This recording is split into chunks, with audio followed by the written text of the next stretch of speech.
Oh.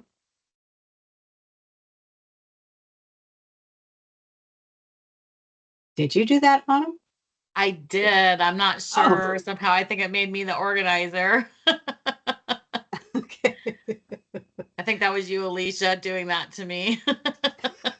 Well, I put you as the co so that we both had control if we needed to. Oh, yeah, they're strange. Okay. All right, I guess I need to share my screen.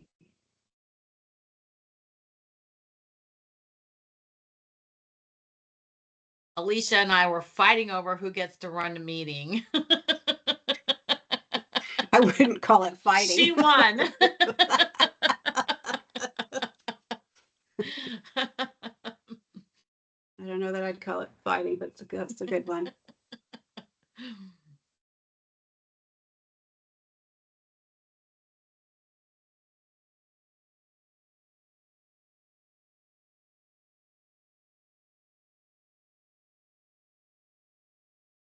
Hello there. I think we're just going to give it a minute just in case there's others that are logging into the webinar. I just want to make sure everyone's here.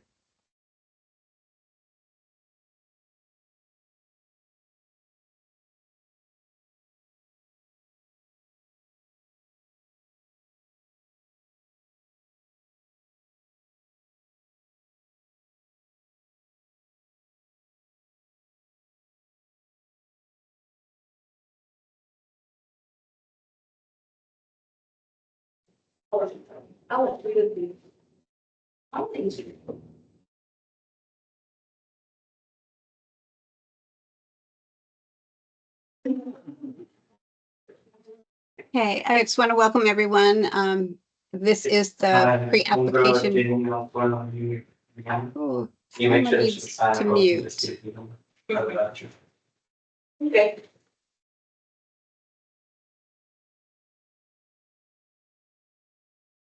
Thank you. So this is the pre-application webinar for the RFA 9140000012502 or under OHCS's number 8228.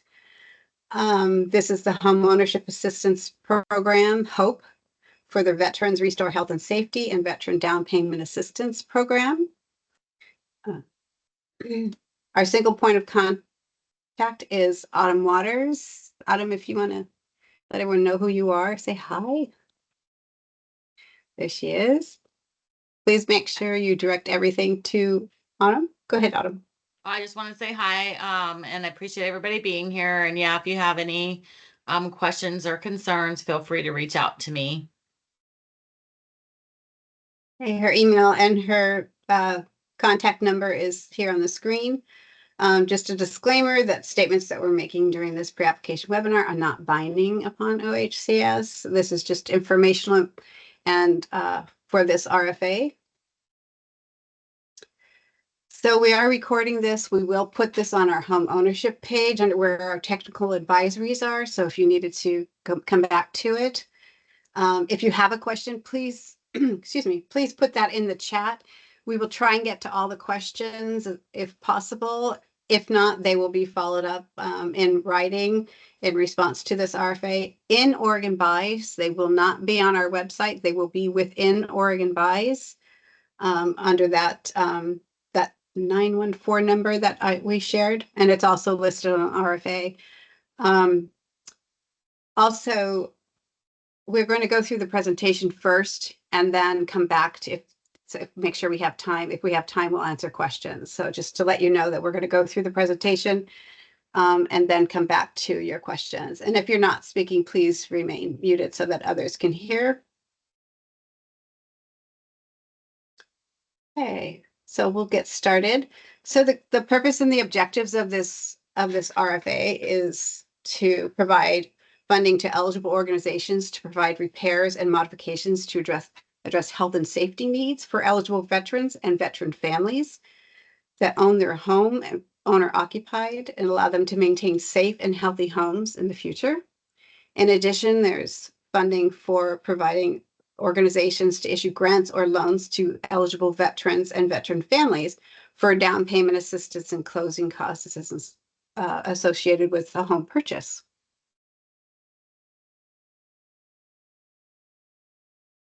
The eligibility for the organizations, you must be a nonprofit organization, a housing authority, a local government entity, or a federal recognized Indian tribe that owns land in the state. And you must also sponsor and manage homeownership programs that assist households at or below 100% AMI.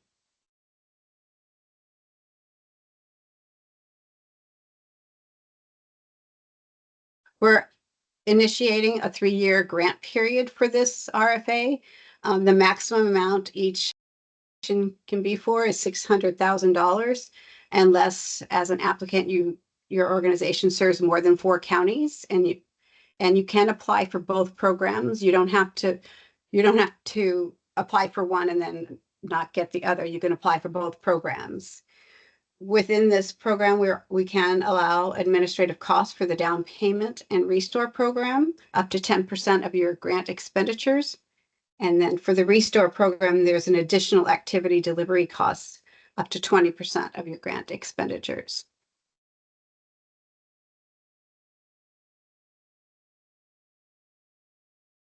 I'm not going to read all of this. It's in the RFA, but these are the eligible activities for RHS, the Restore Health and Safety Program. We're looking for accessibility, adaptability, repairs, modifications, code compliance, homeowners needing emergency repairs. They have safety issues, and if there's structural integrity issues that need to be addressed for health and safety purposes. This is not an exhaustive list, but this gives you an idea of the things that we're looking for specifically to the health and safety. In addition to, we want to make sure you're aware of the requirement to have a home inspection certification. So someone in your organization, if you're applying for RHS funds, must be certified as a home inspector or licensed by the CCB as a general contractor, or be certified as a healthy home evaluator. Or if you are working directly with an external contractor or healthy home evaluator, or if you're contracting with someone that has the home inspection certification.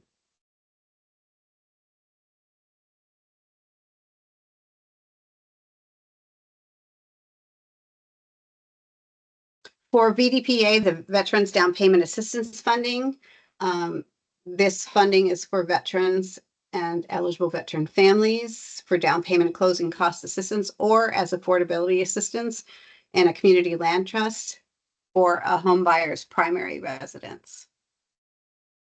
In addition to that requirement, they're also required that the home buyer attends a home buyer education session and has counseling services by one of the Oregon Housing's homeownership center. We have 15 centers. They're listed on our website, and is counseled by someone certified in home buying counseling.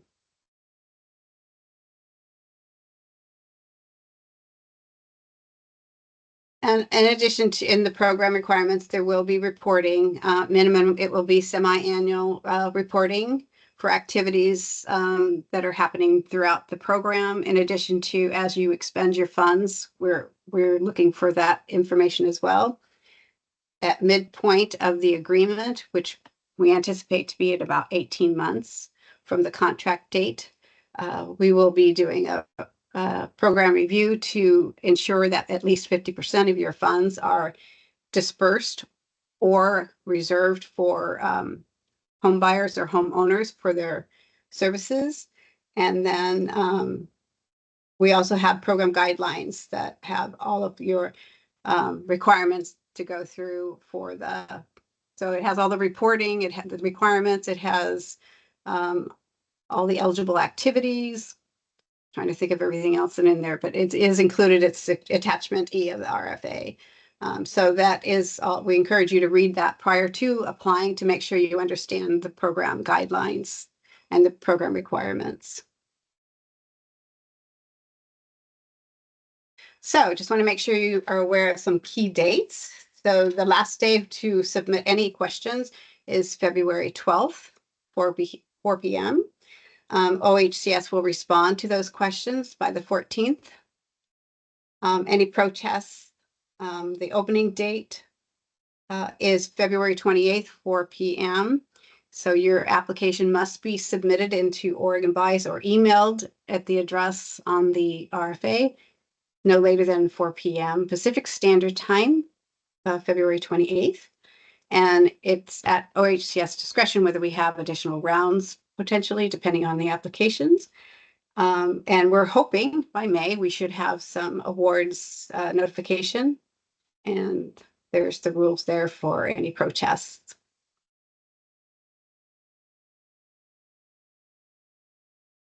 Okay, I'm going to be quiet now and let Anna speak about Oregon Buys. Everybody's on everybody. Sorry, I was trying to keep up with the questions in the chat a little bit. So yeah, basically Oregon Buys is your go-to. Some of you might be registered as something other than a vendor in Oregon Buys. So it's important that you also register, your organization also registers as a vendor, just because there's different functionality involved with being registered as a vendor. If you have any issues, unfortunately, there's not anything that we can do to help you with the registration process. One reason is that we just we don't have that view. We're not able to, register ourselves as a vendor and look at it from that point of view. So if you have any issues registering, it's best to reach out to these numbers on the screen, either via email or phone for Periscope. But we do highly encourage you to register as a vendor if you have not already done so. And this RFA posting that we have in there is where you will go to for all of the information. So our questions and answers will be listed in there, links to this recording, all of the documents. So you should be able to find everything you need in one place there. Next slide. And then I just wanted to go over the insurance requirements a little bit because this is something that can tend to delay funding. It's really important that you have the insurance coverage that is outlined in the sample grant agreement. It's Exhibit B of the sample grant agreement, which is Attachment A of the RFA. So please, take a look at this and be prepared if you plan on applying for this grant or either of these grants to be able to provide this type of insurance. And so I'm just highlighting here some of the ones that may be maybe a little less common or something that you need to definitely insure. I think most organizations have the general liability and the automobile insurance. That's pretty standard requirements, but the network security and privacy liability is $1 million per claim or incident. If you could go to the next page, please. Directors, officers, and organization liability is required at $1 million per claim. And then a big one that I really encourage people to look into if you do not already have this is the crime protection coverage. And, while you may not know the exact amount that you need until you're awarded a grant, it will be 50% of the grant amount. So I think that you could plan on probably having, around 250,000 of that or 100,000. If you don't have that, I would just encourage talking to your insurance broker or your insurance person ahead of time to find out what's going to be needed to obtain that insurance, and just look and see if you have it, because depending on who your insurance person is, it could take 30 days or longer possibly to obtain some of this insurance. and we cannot release the funds or, actually execute the grant agreement until you have all of the coverages that are outlined in that insurance exhibits. And then if you could go to the next page, please.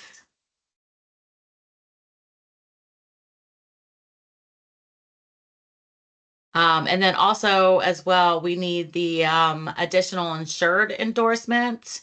And so it outlines the requirements for this endorsement in that insurance exhibit. And so what I often recommend to people is that they just hand this insurance exhibit to their insurance provider or broker and show them what's needed, and then and start working on it maybe a little bit ahead of time, so you find out, if you're going to have a little bit of delay. And if you have any questions or concerns about these requirements, please feel free to reach out to me. I'm more than happy to work with you or to work with your provider and try to help as much as I can. But realistically, you should be able to hand this to them, and they should be able to look at this and see the requirements and compare it to what you might already have and what you might already need. And I think that is all that I have for the insurance information.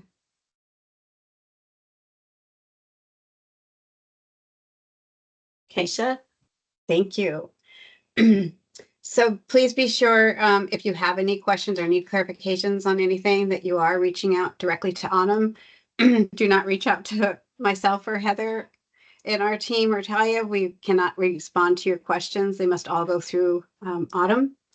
When you do submit your application, be sure you use the attachment C for your application. There is a word limit, so I would encourage you to make sure you stay within that limit. And make sure your organization's authorized signs the application, and apply by the deadline, which is February 25th, 4 p.m.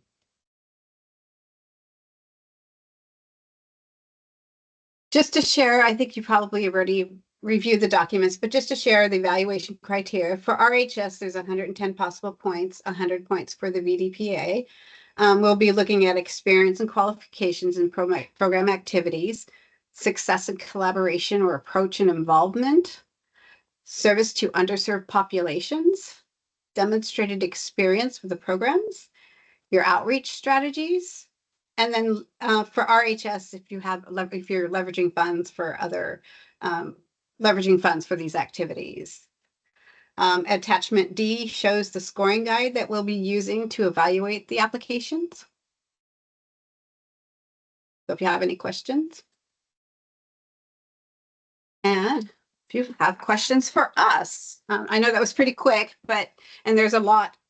It's a pretty big application or RFA document. So if anyone has any questions, but we just had a few things that we wanted to make sure that we pointed out to everyone. So let's see.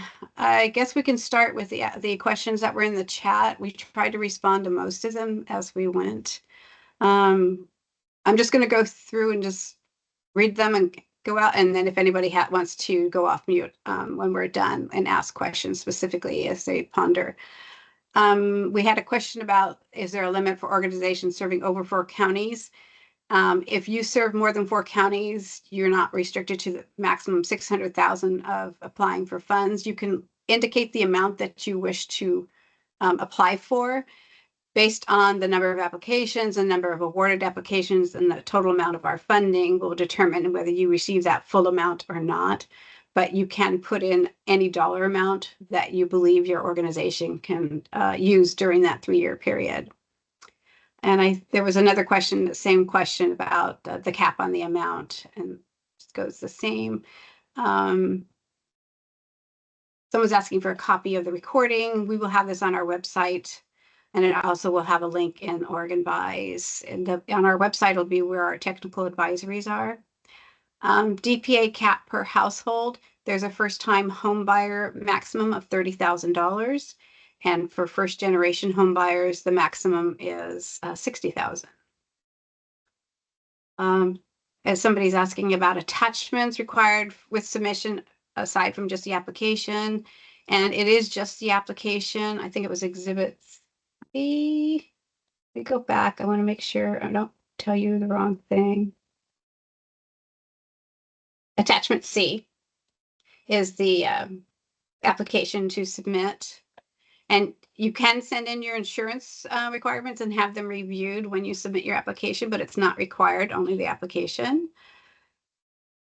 Must someone be certified in your staff? If you're doing RHS, the certification requirements are the home inspection certification for someone in your organization, or the other, the CCB or the evaluator, home evaluator, or if you're contracting with someone that you're working with to do that work, because someone does have to inspect the homeowner's home at the time of setting up for the services, that the repairs that they need, as well as upon completion. So it's either in-house or someone that you're contracting with. So what is the definition of veteran and what form of proof? The definition is in the RFA, but I can share that real quick.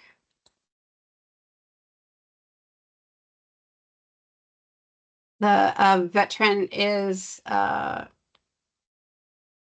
it's defined in one of our rules. So OAR 813-005-005. So you would have to go to that Oregon rule to determine what the true definition of a veteran is. And proof would be receiving benefits, the DD 214. Those are documents that you would collect upon offering funding to the eligible veteran or their veteran family member, and retain in your office. There's a question about obtaining funding for the certification. The home inspection certification, we are offering, we're allowing an additional $1,500 in administrative costs to all organizations using the RHS funds to either continue education or to get the education for this certification. The breakdown of the cost is in the RFA or is it in the guidelines? I'm sorry, we've moved things around. I don't remember. Autumn, do you? I don't remember exactly where it is, but all of this is outlined both in the RFA, and I encourage everybody to look at the program guidelines document as well, because that really outlines all of the requirements for the homeowner, for the grantees, and it contains the definitions and everything. So I would just, prefer to point people to those documents to review. Yeah, it is in there, so you could take a look at that. There is a question about says if DPA is available to vets and their families, this family includes spouses and or children. The definition of a veteran family is the spouse of a deceased veteran that's eligible to receive veteran benefits. That's a definition that's also included in the RFA. And the question of how are points applied in instances where the applicant is applying for only one track? Does an applicant applying for both tracks at an advantage because they receive higher total score than an applicant for a single track? They will both tracks will be evaluated independently. So we were not going to be combining scores for if they're applying for both tracks. So the 110 for RHS, 100 for DPA, they're totally independent. Questions separate on the application, the attachment C. So if you take a look at the application, you'll see that there's independent questions for each program, each track, and they're scored separately. I saw someone with a hand up, and if you would like to unmute and ask your question, please feel free to do that.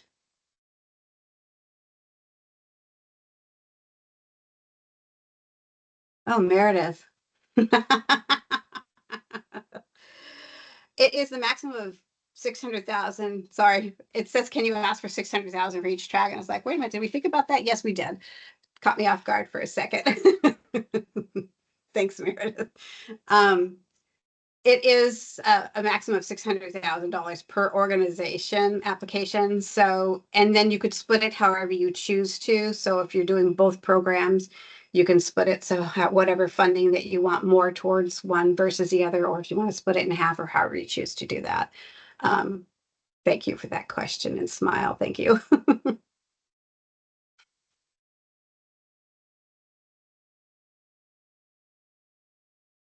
Wow, a lot less questions than I thought, but I'm glad you're here. Feel free to unmute if you have specific questions.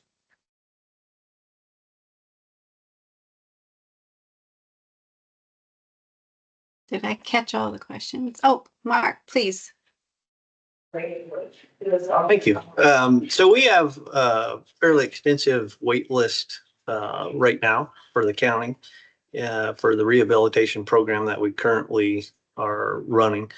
And I'm wondering if that is going to need to be modified to highlight the veterans, because we don't have that many veterans currently on that wait list. We have like 266 on our wait list, and I believe there's only about 30 veterans.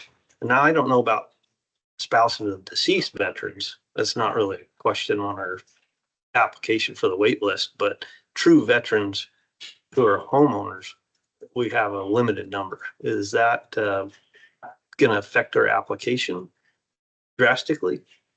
Well, we don't, I'm not sure I'm understanding your question, but we're not asking you to whether you have a pipeline in advance of applying for the funding. Or okay. I'm not sure what you're asking. No, that's kind of exactly what I was asking, okay. Because I was curious if we had to show proof of the need, and our proof of need is not established at this point, because we don't have that many people who are veterans. Okay, I understand. Yeah, so no, we're not asking for anyone to have a pipeline of clients waiting for the program, because I don't know. We just don't. Okay, so that could be kind of outlined in the strategy for outreach then. Is that kind of what you're going for? Okay. Exactly. And that's main reason for that question. Okay, perfect. And then on the insurance question, is there pollution liability insurance in that list of required insurance? Not. Okay. She's shaking her head no. I don't know if you saw that or not. Okay, thank you.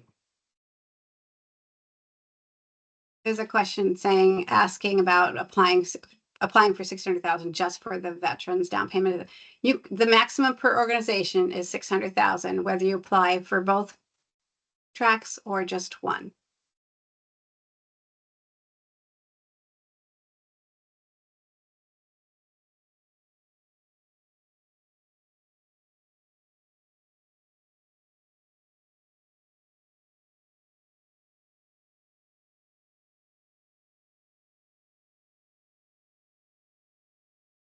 Any more questions? Oh. What is the max amount for home repair? I need some more information. Donna, do you mind just going off mute?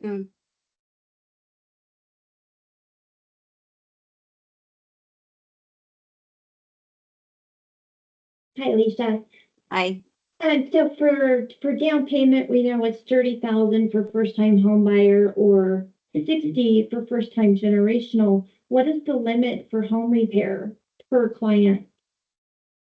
Per homeowner on the home repair for the restore program, we don't have a limit. It's if your organization has a limit, that's fine. That's your own program guidelines, but we don't set a limit because we want to encourage the complete home repair for health and safety, and not, as we were told from previous partners from a previous program, not a Band-Aid effect. If we put a maximum on it, and somebody needs more than that maximum, then they can't really do what's necessary. So if your organization has a maximum, that's up to you, but Oregon Housing does not instill that. Okay, thank you. Mm-hmm. Good question. Susie.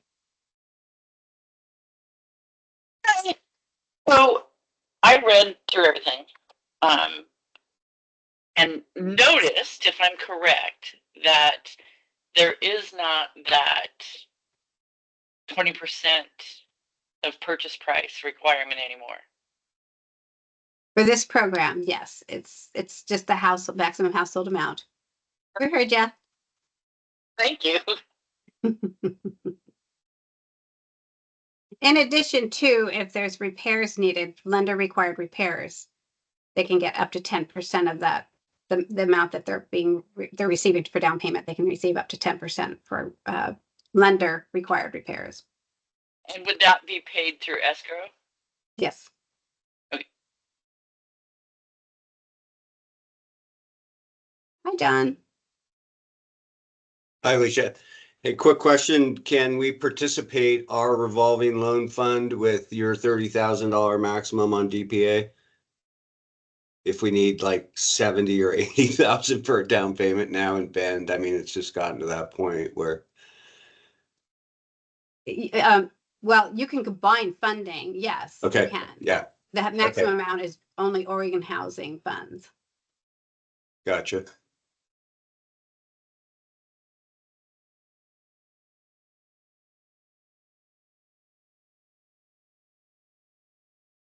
Hey, Alex.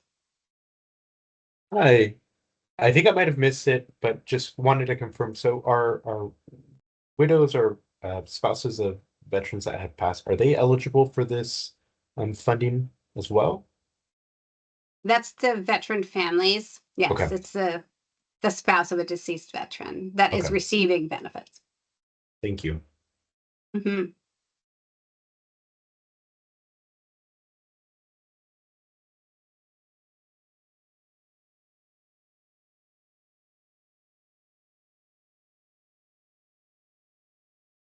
Well, if there aren't any more questions today, Susie?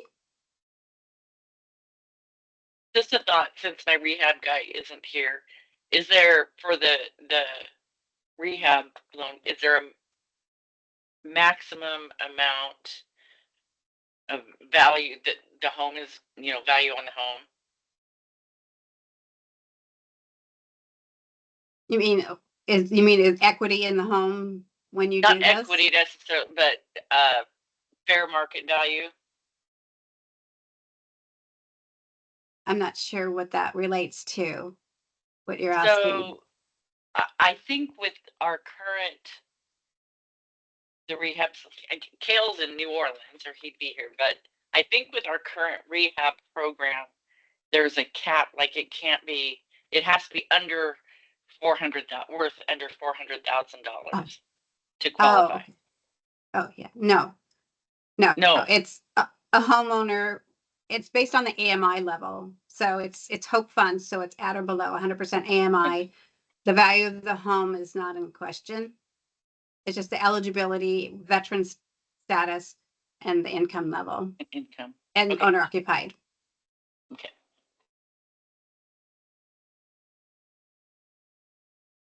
And if he comes back and has questions, he can reach out to Autumn as well. Mark? Kind of a follow-up question on the value question. Can you, say we're a recipient of the grant, could we apply the funds to a manufactured home in a park? I'm extremely happy to say yes. Okay. As long as it's owner occupied, yes. Okay, perfect. Thank you. Mm-hmm.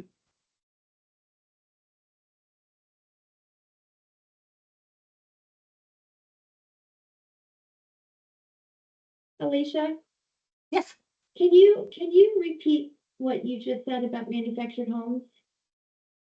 The question was whether a homeowner in a manufactured home in a park renting space, if that's an eligible homeowner, the home, yes, it is. So manufactured home in a park or on their own land is eligible to receive RHS funds. And about down payment? Not in a park for down payment, no. Okay. Just in a repair. Thank you. Hi, Christina. Hello. I might have missed this, but I'm not sure.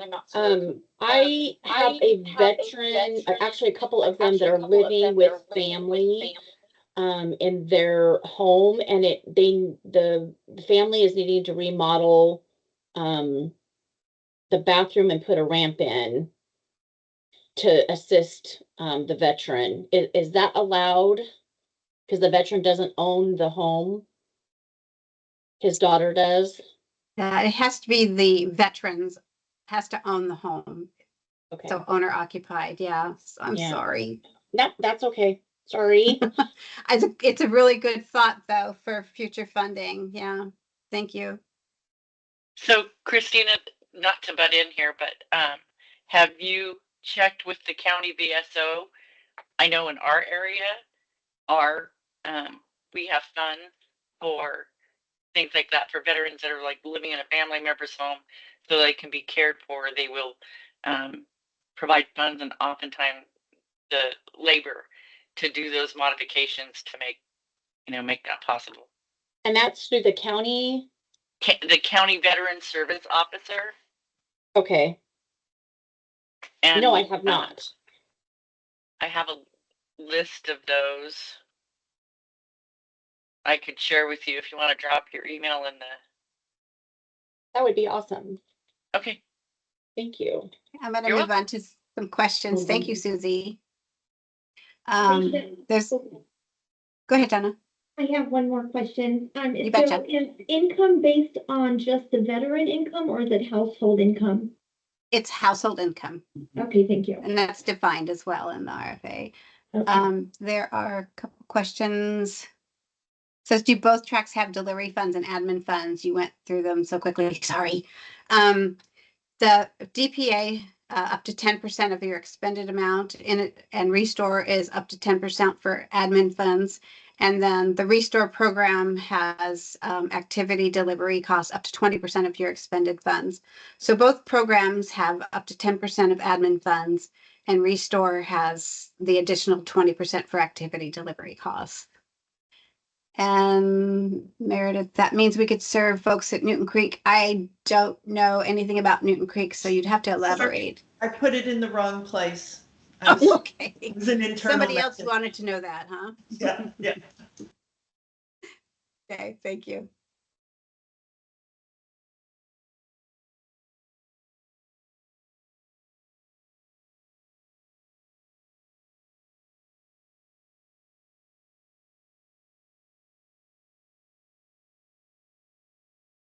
I don't want to keep you guys if you don't have any more questions. There is an opportunity until the 12th of February. I'll go back to that slide. I'm sorry, I'm gonna have to scroll through because I don't remember where it's at, but with the dates. But you do have an opportunity to reach out to Autumn and ask questions. All questions will be posted in OregonBuys. I'm not sure what it looks like. Autumn, is it a link in that request? Can you share that with them? What's been happening is people have been posting a document in OregonBuys with all of the questions and answers. There is a feature in OregonBuys to do sort of more of a live version of the questions and answers, so people don't have to wait until the last minute. I'm going to experiment with that, but if worse comes to worse, all of the questions and answers will be posted as an attachment to the RFA, and you will see an change order basically go through for the RFA when that's uploaded. So worst case scenario is that around February 14th, we'll have all the questions and answers posted there. We're still trying to figure out how to make OregonBuys our friend. So I have maybe another question. haven't quite got there. Still working on it. It's only been what, Yes. not quite a year. Another question is, do people get notified when that happens, or they just need to keep checking with OregonBuys to see that the questions are there? You could be notified if you're on the bidders list and OregonBuys picked you as someone. If you were notified electronically, of this bid solicitation, then yes, you would be notified. But I would not count on that. I would probably just check back and use that as your best method. Hopefully someday we'll have all of these kind of kinks worked out. But for now, my best advice would be to just check back. Perfect. Thank you. So yeah, and what she means by notified, and it was through Oregon Buys if you were notified of this solicitation, not the technical advisory that Oregon Housing sent out. It was if you received notification through Oregon Buys. Am I correct? Okay, perfect. Yeah. So yeah, I would check in there as frequently as you have time. Definitely not user friendly. Somebody said, sorry, we didn't pick. It's not user friendly for us either. So, actually, and if you want to, if you were not notified via email, I can manually add you to the bid list on Oregon Buys. And so, if you just want to let me know that you were not included in on that, I believe, and I will try if I can do it, but I think that I can manually add you, and then that way you would be notified through the Oregon Buys emails. But again, I would just maybe set a reminder to check back once a week or something like that. Okay. Well, thank you, Autumn. Thank you, everyone, for being here. We look forward to applications. Thank you.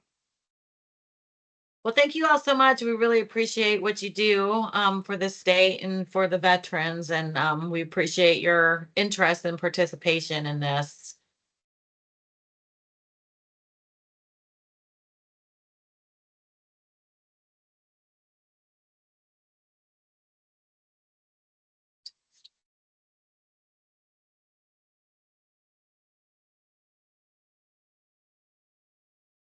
Stop.